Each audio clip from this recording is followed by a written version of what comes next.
And I asked myself every step of the way, what do I want? And I would remind myself every day, you can have whatever you want.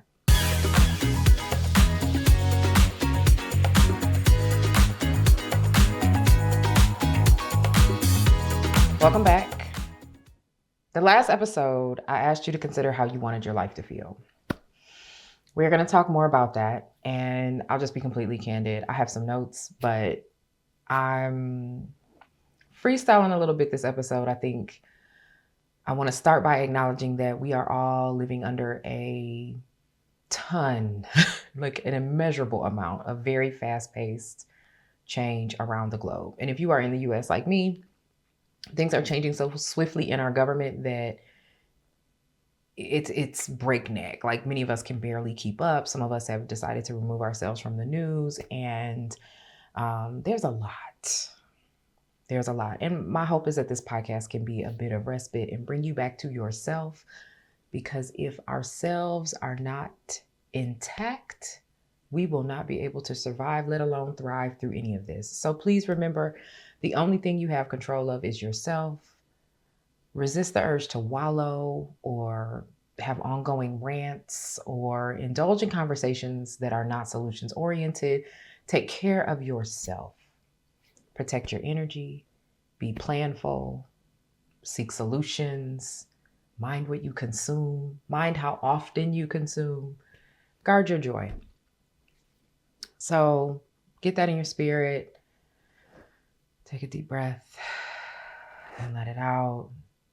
And let's go forth with the episode, okay? Because I know we don't know what's coming, but I do know that whenever it's time for us to make a move or an adjustment, being in the best physical, emotional, and psychological shape will serve us best. And so my hope is that this podcast can help to pour into you. With that, today we're going to talk about a saying that if you follow me on socials, you've seen me post it. I say it a lot. It's a mantra I live by, and I share pretty widely. It's in one, if not both, of my books. And that is, you can have whatever you want. And you can. Okay? You can have whatever you want. What's hard about that is that most of us do not know what we want. Okay? And what I've discovered in my friendships, my, coaching clients, people I encounter online or in life that are acquaintances, most of us not only don't know what we want, we don't even know how to want. Okay. Some of us aren't even good at need. And we're going to talk about need in another episode. But because, believe it or not, knowing what you want can kind of help you get clarity on your needs a little bit. But we don't know how to want. We don't. So if you felt challenged by my closing question in the last episode, that's normal. Don't beat yourself up. How do you want your life to feel can feel like, whoa. All right. The first thing is to acknowledge that you do get a say. You get a say in your experience.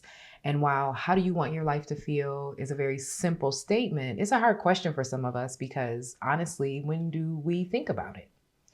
Once you get to adulthood, many of us have been trained to put down our own wants. We have been, trained to put our needs behind what we think we have to do, whether that's for work or our families, if we have young children especially, if we are pillars of our community, if we have online or really big personas that we exist in, we will put all the things, all right, behind maintaining the things that we feel like we have to. And you know that's not the way. That's not the way. It's not going to get us, to having the kind of well-being that we all really deserve. And this podcast is called Humaning Well because we should be humaning well. For us to thrive, we've got to get good at this thing. And that does include getting clear about what you want, what your soul desires. Like, that's super important. And sometimes we end up in these loops, So I'm going to talk to you first about me and my story about you can have whatever you want. I had a podcast called You Can Have Whatever You Want. It's still out there if you want to go explore that, but I'll just share kind of how I got to this statement. I left Walmart. I didn't know where I was going. I thought I was going to go to another corporation. I was interviewing. I wasn't hearing what I wanted to hear in my interviews. And so at some point I realized I needed to get out of Arkansas and get somewhere, but I didn't know where to go because I didn't know where I was going to end up working. What I know now and didn't know then is that was all up to me, but I'll get to that. So I ended up moving into my godparents' house and I started sleeping on their theater room floor. Theater room was at the very top of the house. It was quiet, had its own bathroom, all of that stuff. They didn't care that I was there. And my whole thing was, okay, gives me a place to rest. I put all my stuff in storage and I'll figure out what I'm going to do. And of course, because I thought I was just going to go back to another corporate job, I just started interviewing.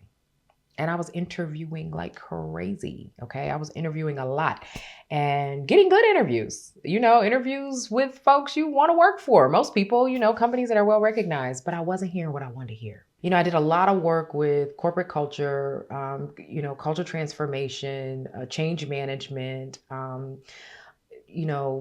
those kinds of things. I understood what questions to ask and I wasn't getting the kinds of answers that I wanted. And I had this moment where I would, kind of beat myself up because I hadn't found a job. I would go through my interviews. The routine was the same. I'd go through my interviews. I'd go downstairs and talk to my godfather who was self-employed as an accountant. And I would tell him all about the interview and why I was excited about the job and why it could have been the right thing and where it was. And he would sit very patiently. Okay. And he would look at me and listen. And then he would say, "Is that what you want to do?" And I would be stuck every time he said it. Like, I'd be like, "I want to stop sleeping on your floor and be an adult. I'm in my 30s sleeping on your floor." And he would say, "If it's not what you want, you shouldn't do it. Like, figure out what you want to do and you should do that." And I was like, "I don't even know what that means. I have to work. I need to work. I'm looking for a job because that's what I have to do." And he's like, "What do you want to do?" This goes on for months, okay? Finally, in the middle of an interview with, ironically, Google, I, get to a question. I asked the interviewer a question and her answer for me was wrong. Like, it wasn't the right answer for me. And so I very politely said, "Hey, this sounds like a phenomenal opportunity. I don't think it's the right fit for me." And she was shocked. I saw her jaw drop. She was very shocked. And I, let her know that I would be pulling myself out of the candidate pool and, I would make some recommendations if I had any. And she said, "Are you sure?" And I said, "Yeah, this isn't the right opportunity. Maybe there's another, but this isn't the right one." I got off the phone and I asked myself for the first time from myself to myself, what do I want? And suddenly it started unlocking. I started to understand what my goddad was saying to me, which is like, what do you want? And he would say to me all the time, like, you're in a moment in your life where you actually get to pick. And that doesn't happen a lot where you don't have some kind of repercussion. What is it that you want? And I was so used to being productive, effective, just getting things done that I hadn't considered wants. I had some wants that weren't even mine. I wanted to get married. I wanted to have children. I don't really necessarily want those things. And so, but I hadn't even had the opportunity to get clarity on that at that point. So I asked myself what I wanted. I sat around for about a week. I ended up taking a couple trips and I finally was like, I think I want to do this by myself. I think I want to take a stab at running my own company and helping organizations to create work environments that really serve their employees so that they can get, the best employees and the employees are getting the best out of their employer. Like, work doesn't have to be miserable. I care about that. That's what I want to do. And I set to work building it. And I asked myself every step of the way, what do I want? And I would remind myself every day, you can have whatever you want. This is the thing that most of us don't do. Most of us are stuck in habits. We keep showing up for relationships that are not good for us. We are overperforming at work, even though it makes us feel super exhausted. We will sign up for whatever committee or add additional things to our plate because we know that, those accolades can matter. We will beat ourselves up for mismanaging our time, but we'll continue to live our lives either rushing or constantly rescheduling things. Speaking of rescheduling things, we will say we want more time with our friends, but we will delay a simple catch-up call for months to prioritize whatever other things. We get so tied to what we feel like we have to do, we should do, we need to do, that we get disconnected from what we want to do. And the energy that you are going to show up to doing the things you want is so much better. It's so much better. Okay. So I'm going to ask you again. Stop. Ask yourself, how do you want your life to feel? And if that's not the right question for you, ask yourself, what do I want? I came to the realization that I didn't necessarily want to get married. I might, but it's not like a want.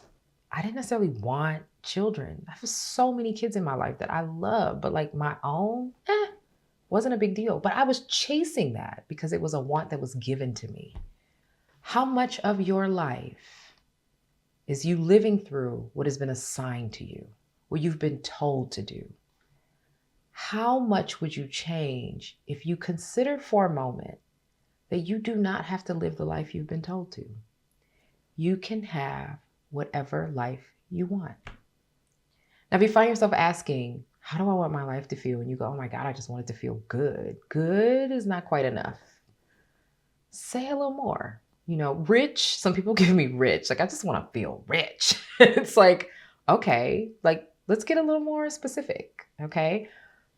Take a moment, feed yourself some good energy, feel into your soul, tap into your innermost desires, and ask yourself, how do I want my life to feel? I can share mine. I want my life to feel fulfilling and impactful. I want anyone that encounters me to have the experience of feeling like I have poured into them and that I have made an impact. I want that to be in the work that I do. I want it to be in the relationships I build. I want to help people experience more joy and more liberty and more connectivity. And I especially want us to have that in the workplace because it's where we spend the most of our time. I want us all to understand and own the level of control and say that we have of our own experience so that we are inspired to wield it for good. That's what I want. I also want to be well rested and abundant while doing it because I also enjoy being generous and loving. I want to be able to do that. And I make sure that every decision that I make in my life centers all of those things. What do you want? Some people want to be famous. Some people want to lead teams of super smart scientists or mathematicians. Some people want to discover new things about the earth. Some people want to teach young people. Some people want to influence the world through art. What do you want? Chew on that. Take a minute, process it. It may take months. It took me months. It took me months of my godfather asking me, is that what you want? And me going, want? What do you mean want? I want to not have to be in this situation, right? But if you're going to go to a situation, don't you at least want to have a say about that? Think about how many decisions we make, how many decisions our businesses make. Even if you consider this very moment that we're living in the United States, how many organizations are making decisions not because it's what they want, because they feel like they have to. They feel like they're being bullied to. Imagine if people were willing to lean into what they wanted. Imagine if organizations of people were willing to lean into what they want. Like, I don't even think we can get to the world that we think we would like to have if we can't even acknowledge wants, okay? So I know this is a little bit of a heavy question. I'm going to leave you to process that. How do you want your life to feel? What do you want? And ahead of next week's episode, I want you to sit down and try to meaningfully define what you want. How do you want your life to feel? When you close your eyes and you picture your best self, what is that? What is that person wearing? What do they look like? What is their surrounding, experience kind of encompass? How do they dress? Just all of those things. How do they speak? What is the impact that they are making? And when you're done with that visualization exercise, step back and look at your life. Where are the disconnects? Suddenly, in maybe some uncomfortable ways, it might be crystal clear what's in the way. And you have to remind yourself, getting to what you want, sometimes means that we have to overcome some things on the journey. So next week, we're going to continue this conversation, again, with the goal of humaning well, especially while the world is doing its thing. My hope is that as we go through this journey, you have the opportunity to reconsider your approach to things. And I'm going to add in, more tactical, strategic information as well. But I think for us to even think about wellness in the way that it really shapes our world, we've got to get like that mind-body connection back together. We've got to get like that mind-life connection back together. I know I did. I couldn't process any of this until I got to the place where I could even really look at myself and say, this is what Amber wants, not what the world says I should have or where I should be or whatever. And that takes time. So thank you for joining me on the journey, and I will catch you next episode.